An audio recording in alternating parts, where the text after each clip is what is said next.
En 19 ans, il est entré 400 000 Arabes en Palestine et environ 370 000 Juifs. C'est-à-dire qu'il est rentré plus d'Arabes que de Juifs. Selon un bon vieux prisme antisémite très simple, c'est qu'on prêtait aux Juifs bien plus de pouvoir qu'ils n'avaient. En réalité, le mouvement sioniste était très faible et au fur et à mesure que les années passent, que la colère arabe gronde contre le projet sioniste, ils vont finalement abandonner progressivement le projet sioniste.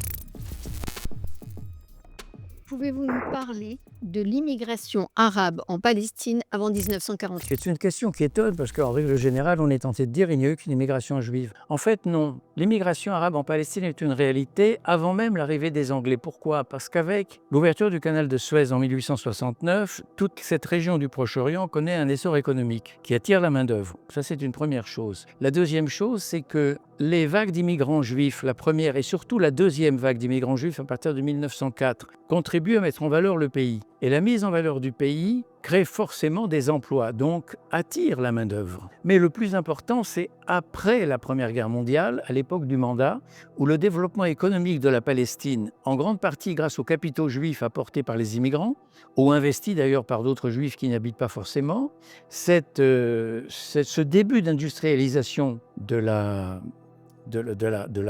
Palestine, cette urbanisation de plus en plus forte de la Palestine, c'est la création de Tel Aviv et le développement rapide, spectaculaire de Tel Aviv, qui est un modeste quartier en 1909 et qui était une ville de 200 000 habitants 30 ans plus tard.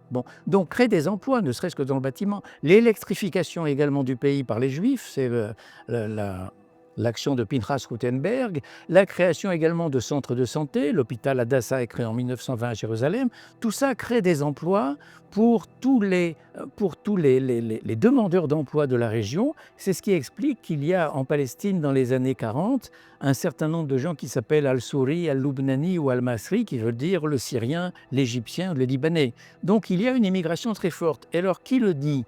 Bien, c'est tout simplement les statistiques britanniques. Les Britanniques ont cet avantage d'avoir une administration impeccable, qui connaît parfaitement le terrain, qui opère des recensements de population fiables en 1922 et en 1931, et qui dresse des cartes de la population. Les cartes de 1944 sont extraordinaires de précision, qui dressent des cartes de la population où l'on voit bien les migrations. Et on s'aperçoit, et ça, ce sont les Britanniques qui le disent, fin 1938, dans un rapport qui s'appelle le rapport Woodhead, qui est un rapport d'ailleurs très peu favorable aux sionistes, ils disent dans le rapport Woodhead qu'entre 1919 et 1938, donc en 19 ans, il est entré 400 000 Arabes en Palestine et environ 370 000 Juifs. C'est-à-dire qu'il est rentré plus d'Arabes que de Juifs. Il ne s'agit pas d'accroissement naturel, il s'agit encore une fois d'entrée.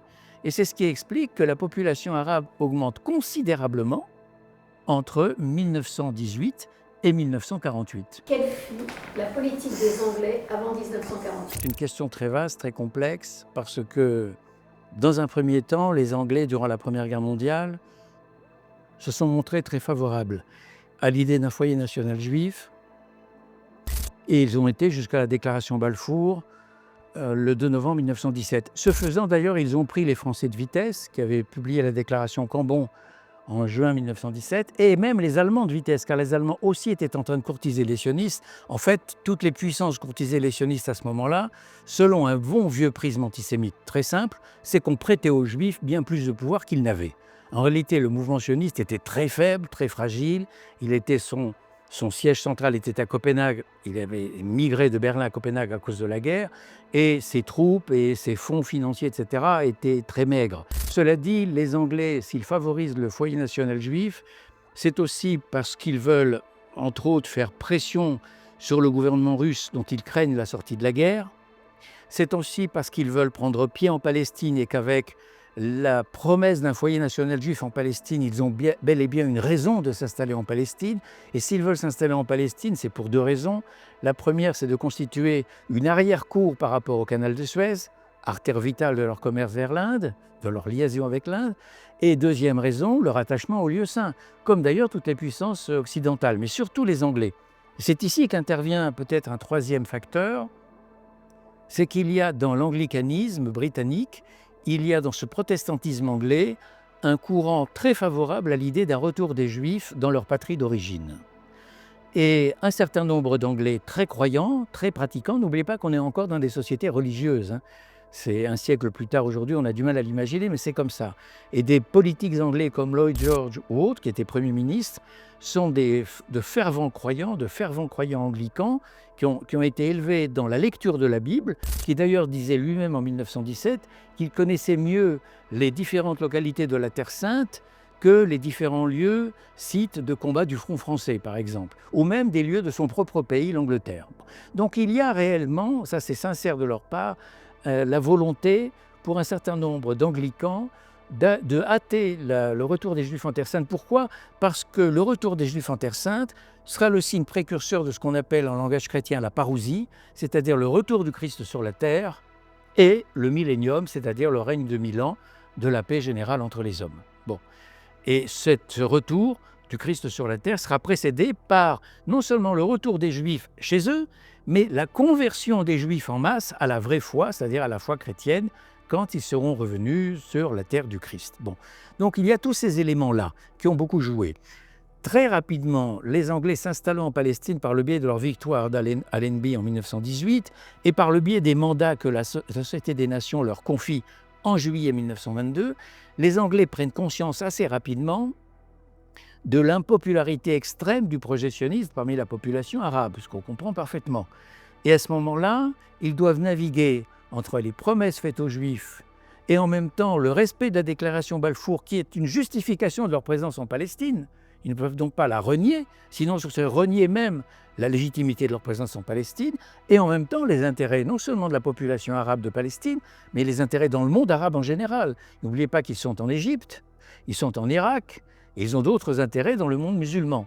Et ils doivent, et entre autres en Inde, où il y a une minorité musulmane très importante, ils doivent donc modérer cette opinion-là.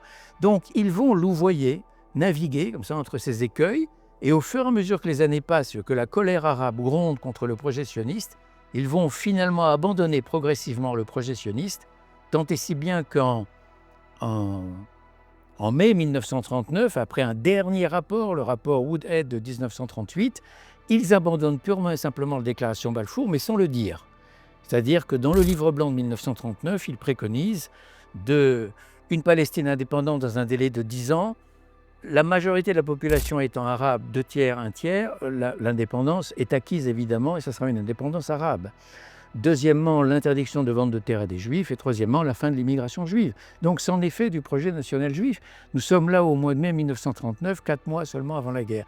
Donc la position britannique a louvoyé selon leurs intérêts, quand réellement leurs intérêts étaient en péril à partir des années 30, alors qu'ils comprennent à partir de 1937, 1938, qu'on va vers la guerre en Europe avec Hitler et qu'ils ont intérêt à ne pas se mettre à dos le monde musulman si guerre il y a en Europe, et au contraire à se réconcilier avec lui, il faut donc opter pour le camp arabe et c'est ce qu'il faut en 1939.